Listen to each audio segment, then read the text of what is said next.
Salut les investisseurs malins, j'espère que tu vas bien. Je m'appelle Gabriel Jarosson. Aujourd'hui, je vais te parler de la startup Synovial en levée de fonds en ce moment sur SoWeFund. On va analyser ce dossier avec mes critères d'investissement gagnants. C'est parti.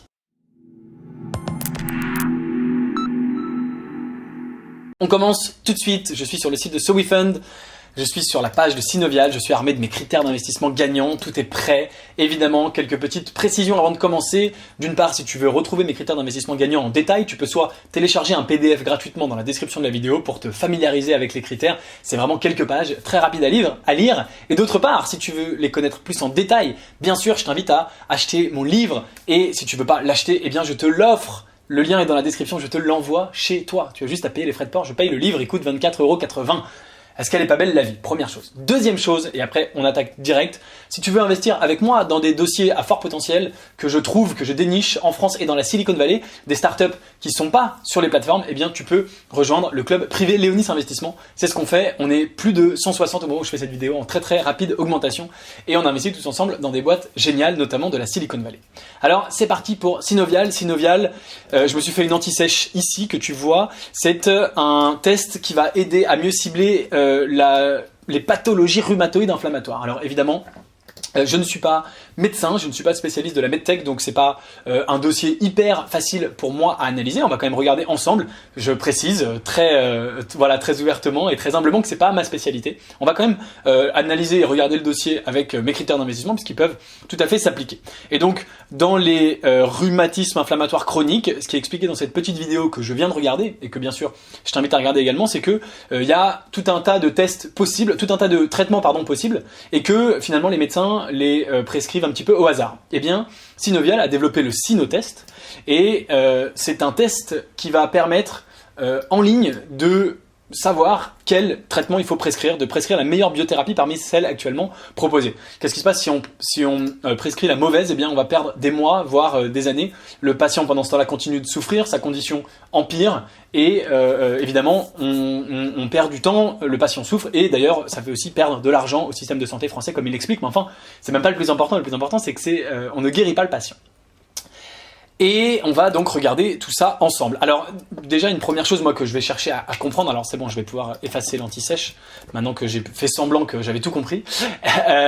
Évidemment moi je vais chercher à comprendre, est-ce que c'est qu'un test en ligne? Ça a l'air d'être disponible en ligne. Ils ont indiqué que le test il était réalisé à partir d'une prise de sang qui était déjà prescrite, ou est-ce qu'il y a également un point physique ou pas?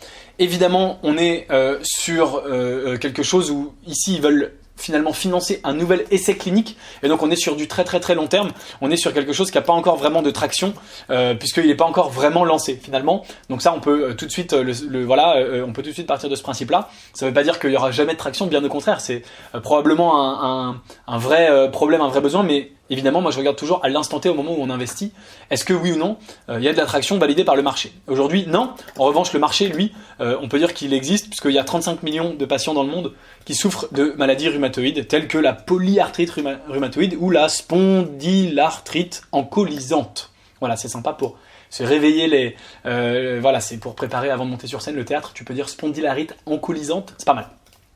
30 à 40% des personnes atteintes sont non réceptives au traitement. Donc le marché, il est là, il est validé. On a malheureusement, c'est comme d'habitude un exemple de marché où on est triste qu'il y ait un gros marché, mais c'est le cas.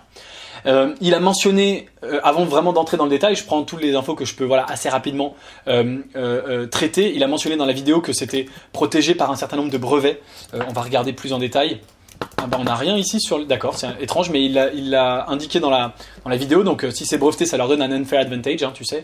Avec l'unfair advantage, je cherche à répondre à la question, est-ce que si toi et moi demain on veut faire la même chose, on veut s'attaquer au rhumatisme inflammatoire chronique, eh bien est-ce qu'on a plus ou moins de facilité à faire la même chose et à venir les concurrencer? La réponse c'est que c'est plus difficile pour nous puisqu'ils ont un brevet, ok? Alors, on va essayer de chercher à en savoir plus. Donc, la problématique, on l'a assez bien compris. Le concept, c'est qu'il y a un prélèvement sanguin, il y a une analyse médicale, d'accord? Et alors, l'analyse médicale, c'est l'examen standard. Donc, je crois que ça, c'est ce qu'il se fait aujourd'hui, mais on ajoute des biomarqueurs Synotest. Les résultats vont être transférés vers une plateforme en ligne avec un algorithme qui va renvoyer des résultats. Donc, il développe une solution qui s'intègre facilement au processus de diagnostic. Afin de convertir 30 à 40%, parcours diagnostique autour du Synotest. Ce test repose sur un prélèvement sanguin, une plateforme en ligne et surtout des algorithmes propriétaires. Donc si on est sur des algorithmes, on serait a priori sur de la scalabilité. C'est ça, moi bien sûr, que je veux savoir, je m'intéresse ici à ce critère-là. Ce triptyque permet à la solution de prendre en compte tous les paramètres. Traitement plus efficace. La valeur ajoutée, ça s'intègre facilement au parcours du diagnostic, ça ne demande pas d'adaptation spécifique. Cela en fait une solution prédictive rapide, qui soit donnée aux spécialistes de santé les moyens, meilleure connaissance patient, d'accord, et ça, au lieu de se tromper seulement une fois sur 3, donc c'est-à-dire avoir 60 à 70% de taux de réussite, là ce serait 90% adapté, donc il y a bien sûr un vrai bénéfice. Une économie substantielle par patient, et une économie financière, et aussi une économie du temps passé, je pense, à chercher le bon traitement, ce qui est évidemment très très important. Et on n'en sait pas beaucoup plus, alors je vais cliquer sur voir l'offre complète. Je vais partir du principe, je crois comprendre, qu'on est sur effectivement une plateforme en ligne des algorithmes, ce qui voudrait dire qu'on serait sur une vraie scalabilité des effets d'échelle. Ce qui est plutôt pas mal. Alors une équipe expérimentée, on va bien sûr revenir à l'équipe, une validation clinique déjà amorcée, donc ils ont 180 patients et 8 hôpitaux à Madrid recrutés d'ici fin 2020, d'accord ? On va revenir sur l'équipe, la problématique, on a bien compris. Le coût de traitement de 8 à 12 000 euros par patient, le concept. Bien sûr, il faut qu'on regarde également, je garde un œil sur savoir comment ils monétisent, quelle est éventuellement leur marge, et puis on parlera de la valorisation tout à l'heure. Alors, valeur ajoutée, éléments différenciants. Est-ce que ici déjà, on parle de brevets ? Oui. Donc, avec l'expiration des brevets biologiques, l'émergence des biosciences, il va y avoir des opportunités de développer des diagnostics compagnons. Bon. 5 brevets ont été déposés, d'accord. Donc c'est bien ce qui me semblait. Donc, le niveau brevet, on est bon. Je remonte pour revoir où j'en étais. Donc, le produit et les services. Plateforme de données, lorsqu'un patient, etc., les résultats sont transmis automatiquement. Le logiciel, via des algorithmes, va analyser les données en temps réel. Ça va donner un bilan pré-biothérapie en 2-3 jours, un rapport envoyé, 2 types d'applications, donc les analyses, ça va dans le Sinotest, la prescription, 90% de réponse, donc c'est mieux. Intégration facilitée, diagnostic, pas d'adaptation du corps médical, donc je crois vraiment que c'est uniquement une plateforme, c'est ce que je continue de comprendre. Si c'est le cas, évidemment c'est intéressant, en tout cas ça correspond bien sûr aux critères de scalabilité d'effet d'échelle d'avoir un produit entièrement digital. Stratégie d'acquisition, lobbying, bon, pourquoi pas, why not. Il y a peut-être mieux à faire, mais je ne sais pas. Alors, modèle économique, mix B2B, B2C, B2B, B2B2C. Les hôpitaux comme clients qui vont facturer le Sinotest au laboratoire d'analyse médicale. Ceux-ci seront à leur tour facturés par Synovial pour l'interrogation du Sinotest pour un patient donné. Le Sinotest est facturé 600 € couvrant le dosage, des biomarqueurs et l'interrogation du logiciel. La partie calcul, blablabla, cet objectif de vente de 600 € sera ajusté selon les données, etc. Donc, 4 sources de revenus, remboursement par les autorités de santé, complément de prise en charge par les mutuelles, paiement direct et coopération. Voir les chiffres détaillés. Oui, s'il vous plaît. Donc, ils savent monétiser, ils savent vendre, c'est prévu, il n'y a pas de souci. Très bien. Il nous reste à aller voir donc la valorisation, on verra ça en dernier. L'équipe, on va voir ça en avant-dernier. Il nous reste à voir la marge. Et donc, j'ai cliqué sur voir les chiffres en détail. Alors, je te précise que cette analyse chiffrée est réservée aux gens qui sont inscrits sur SoWeFund. Donc, s'il te plaît, avant de regarder la suite de la vidéo, va créer un compte et le valider sur SoWeFund pour que ça fonctionne. Ça fera plaisir à mes amis de chez SoWeFund puisque ça leur permet d'avoir des nouveaux comptes et surtout, ça permet qu'on accède tous ensemble à ces chiffres de façon tout à fait réglementaire. Alors, dépenses effectives, résultats nets, on aimerait bien sûr, on va regarder un petit peu les documents avec le business plan financier. Ça me paraît pas mal. Qui se télécharge et qu'on ouvre et que voilà. Alors, donc. Les redevances, donc en 2020, les charges, achat R&D ce serait 53%, charges fixes, fournitures, etc., charges personnelles, compte de résultats.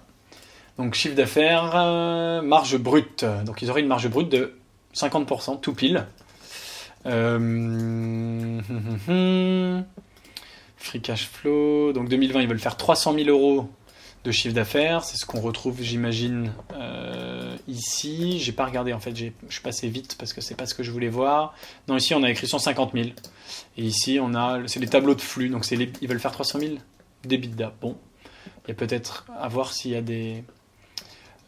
si tout est raccord, mais s'il y a des petites différences, c'est pas très grave. Voilà ce qu'on a pour l'instant. Alors, je reviens dans ma partie document, voir s'il y a autre chose que le business plan financier pour voir si on a des infos plus précises sur quelle serait leur marge sur tout ça. Alors, non, on n'a que ce document-là. Donc... R&D, formation du chiffre d'affaires. Donc en 2020, ils vendent pas de Sinotest, ni en 2021, ils vont vendre qu'en 2022, ce qui est pour moi Enfin oui, bon, en tout cas c'est particulier dans le sens où ils commencent seulement en fait à commercialiser leurs vrais produits à partir de dans 2 ans. Bon, mais parce qu'il y a de la R&D, de la mise sur le marché, etc. D'accord. Qu'est-ce qu'on a? Donc les charges, le touk, ça c'est les charges du personnel, les comptes de résultats. Donc on est sur, ouais, tu vois, une marge brute ici un peu en dessous de 50% sur cette année. Après, à voir comment elle est calculée, on n'a pas finalement le détail. Et je ne sais pas finalement ce qui vient leur coûter vraiment de l'argent dans cette répartition. Puisque le test, il est vendu 600 € et on a dit que sur les 600 €, si je vais regarder l'offre, je vais chercher 600 €. Donc on a les dosages des protéines 100 €, l'interrogation du logiciel libre 500 €. Donc ils payent 500 € pour le logiciel, mais eux a priori ils n'ont pas de coût là-dessus. Bon, donc on va dire qu'ils ont une marge. D'un côté, on la voit qu'elle est juste en dessous de 50%, mais en fait je pense que sur le logiciel, la marge brute de simplement on vous vend et vous interrogez le logiciel, je pense qu'elle est au-dessus. Donc on va mettre une note, un point vert avec un petit point d'interrogation, mais dans l'ensemble, c'est l'intérêt d'avoir une plateforme entièrement en ligne, c'est que voilà, on est sur des taux de marge qui sont intéressants. Évidemment, comme d'habitude, si tu veux investir dans cette société, je t'invite à faire tes propres recherches. Ceci est une vidéo rapide de présentation, je ne peux pas faire des vidéos qui durent des heures et des heures. On en est déjà à 11 minutes 44 à peu près au moment où... Voilà, et on n'a pas fini, donc il faut que j'avance, tout simplement. Voilà, alors, on va parler rapidement de l'équipe. On a Yann, le directeur général, Pierre-Marie, le président, et Docteur, on n'a pas son prénom, Docteur Chong Nguyen, le directeur technique. Lisa et Anaïs, je ne sais pas si elles sont cofondatrices, je ne suis pas certain.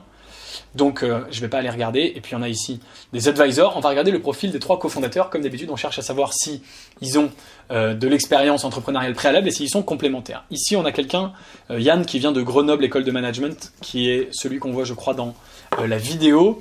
Donc il est chez Synovial depuis 1 an. Alors, est-ce que c'est une boîte qui n'aurait que 1 an? Si c'est le cas, c'est une boîte plutôt jeune. Ah non, 4 ans ici, d'accord. Donc Yann a rejoint après. Est-ce qu'il est entré au capital? C'est très probable, parce qu'il est... Enfin non, c'est pas sûr d'ailleurs, il est directeur général, bon. Et lui, ça fait 3 ans et 7 mois, ok.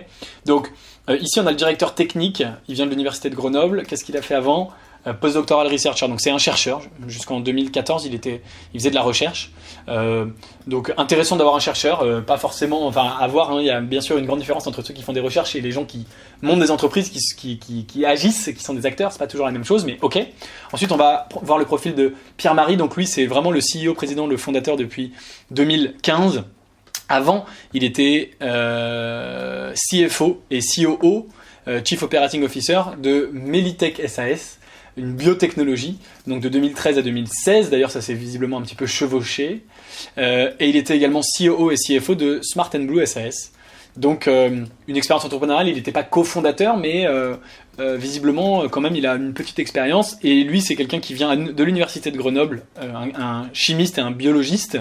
Il a fait un master's degree en biologie à l'université de Montréal, et puis il a fait Grenoble École de Management, un master en biotechnologie. D'accord, et donc Yann qui rejoint l'aventure après, co-founder, et il est également chez Melitech, donc, et il a également fait Grenoble, donc c'est visiblement des copains d'école, pas une vraie complémentarité, mais cofondateur de plusieurs boîtes, de Melitech d'une part, mais de là, Cartimage, et je vois que c'est le seul à avoir Cartimage, les autres n'étaient pas là-dedans, donc ça apporte des expériences finalement différentes, ce qui est selon moi plutôt pas mal. Donc je veux dire que l'équipe est ok, c'est une équipe pluridisciplinaire, pas hyper complémentaire sur le papier, puisqu'ils viennent tous de Grenoble École de Management et de l'université de Grenoble.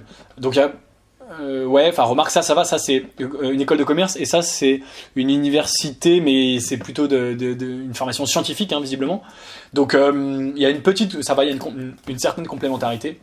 Et puis pas mal d'expériences entrepreneuriales préalables, donc c'est pas mal. Et il nous reste pour terminer à parler de la valorisation. Alors la valorisation est ici, elle est de 2,5 millions pour une boîte qui prévoit de faire 150 000 € de chiffre d'affaires cette année, et d'être en positif, ce qui est pas mal. Alors comme ça, instinctivement, comme ils n'ont même pas commencé à commercialiser, je trouve ça un petit peu élevé. Une valeur de 2,5 millions, c'est pas énorme.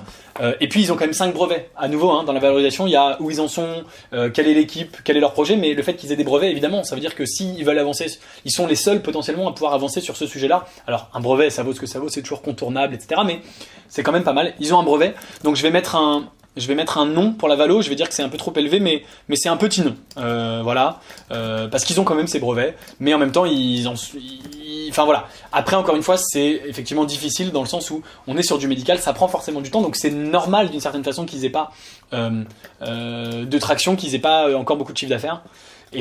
Mais voilà, du coup, pour moi, ils devraient peut-être se valoriser un peu moins. Ils ont quand même des études cliniques.